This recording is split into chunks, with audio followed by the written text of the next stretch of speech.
Hello and welcome again to the Rider Review. This is Eric Corrupt Rider, and this week we're going to be taking a look back at the 2000 movie titled Bring It On. Now, Bring It On is a teen comedy that runs for 1 hour and 38 minutes long. It is directed by Peyton Reed. It is produced by Mark Abraham and Thomas Bliss. The script was done by Jessica Bedinger. The score was done by Christoph Beck.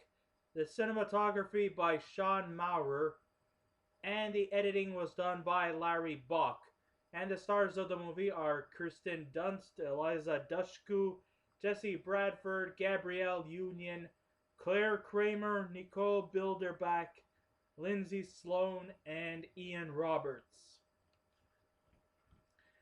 So after watching Bring It On, I was aghast at finding out that this film was actually rated PG-13. And the reason for my analogy was that this movie may have opened a plethora of films of this magnitude. This movie could have been inches away from being rated R if not for them taking out the sexuality or even the nudity for that matter. What I'm really saying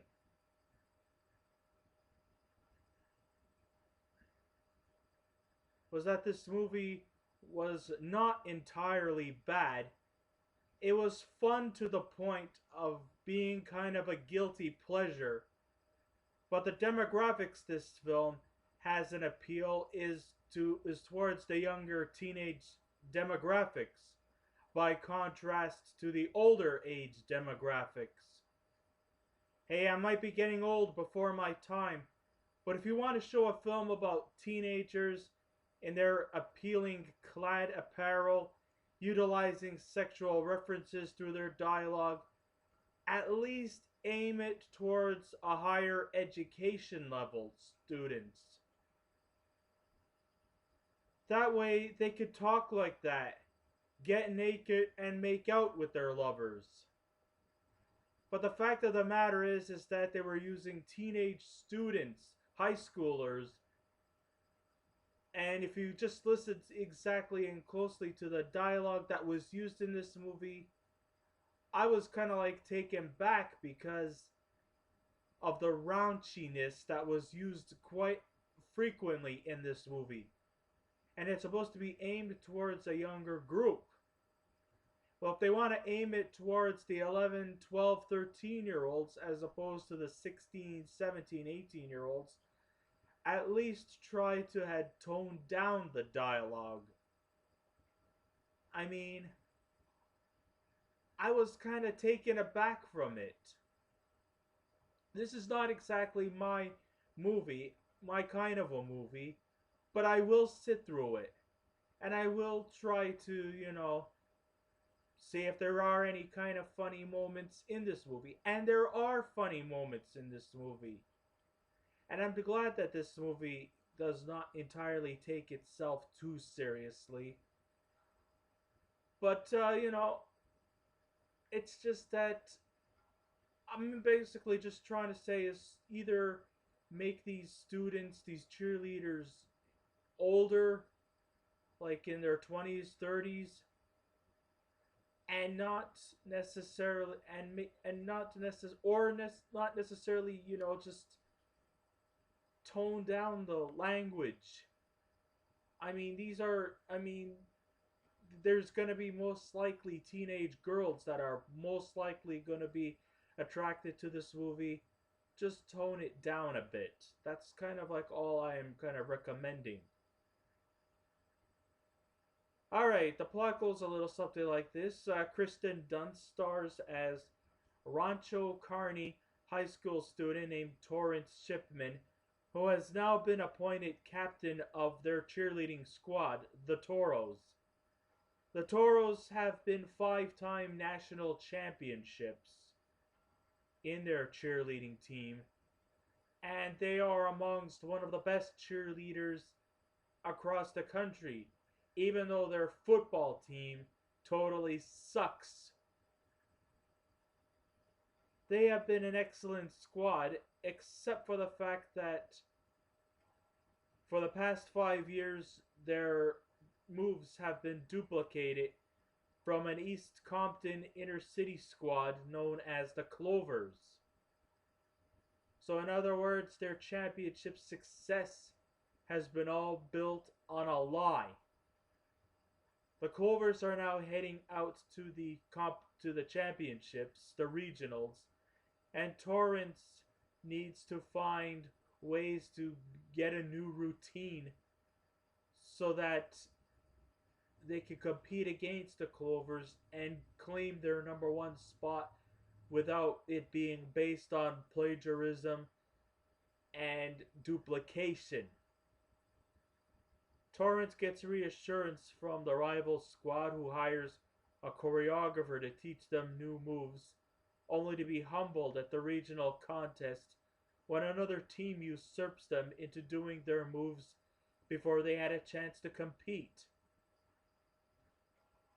But before they surrendered, there is still 3 weeks left for for them to the Toros to rectify from their humiliation and compete in the Nationals. They get a free pass on account of how good they were in the previous years. So Torrance eventually has to struggle to motivate her squad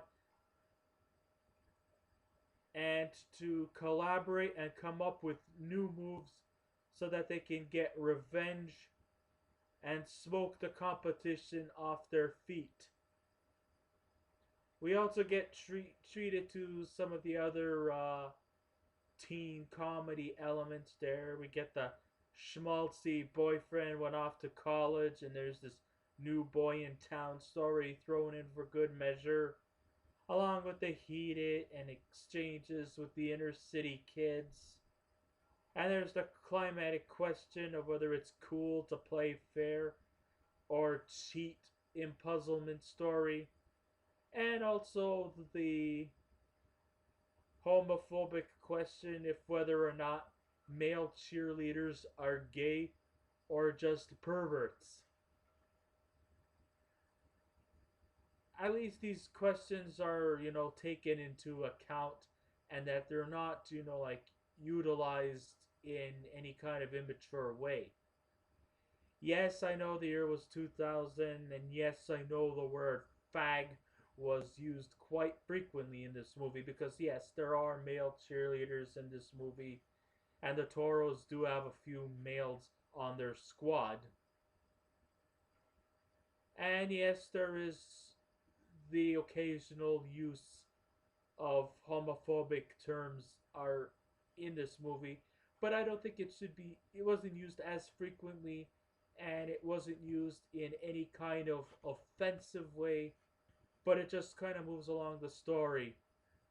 So there's nothing really to get too offended by. Of course, people will probably also say if the homophobic question of whether or not male cheerleaders are gay or not are used in a lighter sense, many people will probably think there might be some kind of racial tensions between the Toros and the Clovers, since the Toros seem to be predominantly middle class Caucasians, whereas the Clovers team is predominantly inner city working class, um, more ethnic diverse. And, people were appalled by that. But I still don't think anybody should really feel like 100% offended by that kind of analogy. But if you do, I can understand.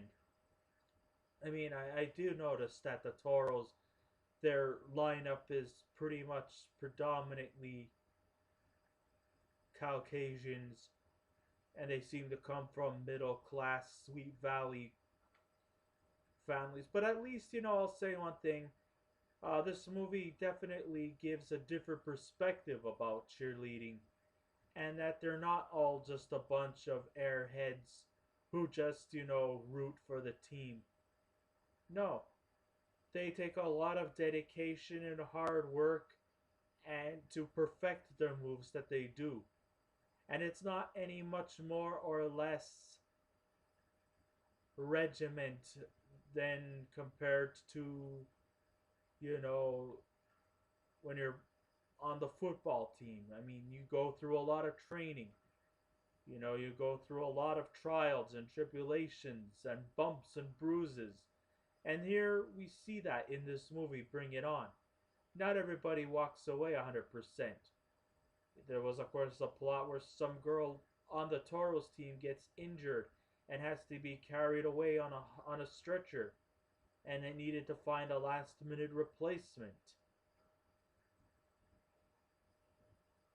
I mean, the same thing also happens in football too. When you're out and you're injured and you can't compete, you know, scouts have to go out looking for replacements. Here we find the competitiveness in this movie, and I think it works out to really, really good effect.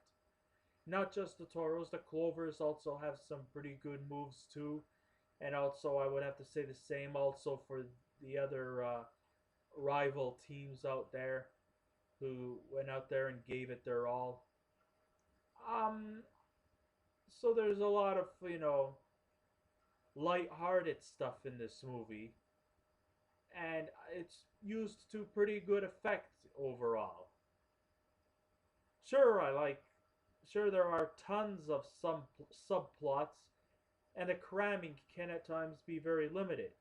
But if that's not enough, these kids, I mean, it sounds like they've lost their virginities when they were 13 years old because they seem to be experienced in sexual terms, and it insinuates throughout the duration of the film, and that's kind of like what is really lacklustering in this movie.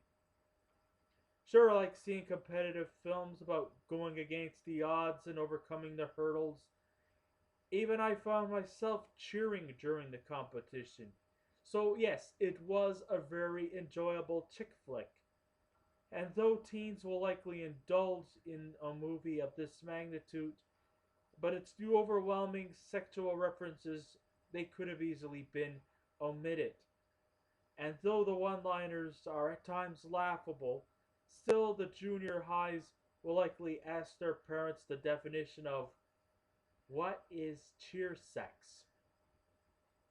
If they would have cleaned up the overly utilized sexual innuendos and made it more about competition and training leading up to it, then this movie probably would have been 10 times better.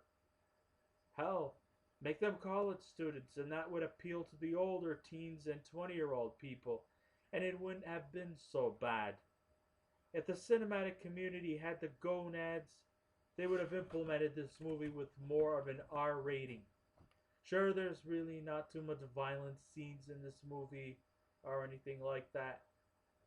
It's just that the strong language was really, really what got to me mostly. Everything about this movie worked, from the competitive scenes to the love story, and the bickering is believable, and that the teen angst is spot on. But I just thought it was a bit too dirty for my liking, and the R rating should have been placed on the package. And sure, this movie did went on to spawn sequels, but none of them really quite measured up to the first installment of Bring It On. And that's just too bad because, you know, I liked it. It was a cute little film. It was enjoyable. Sometimes it makes me wish I was a teen again. But I just think that maybe they should have took into consideration of toning the language down or making the characters older instead of high schoolers, make them college. That way they would be more suited for this kind of language that was used in this movie. That's the only thing that really irked me the most in this movie. But it's still an enjoyable flick. So if I was to give it a scale out of 10, I will give it a 6.5. So I guess this ends my writer review. Thank you all for listening in.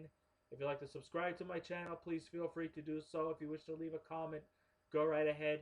Just remember, be kind, be courteous, and don't be rude. And I will be back again with another movie review. So until next time, this is Eric Carrot Writer saying, keep watching those movies, and I'll see you around. Goodbye.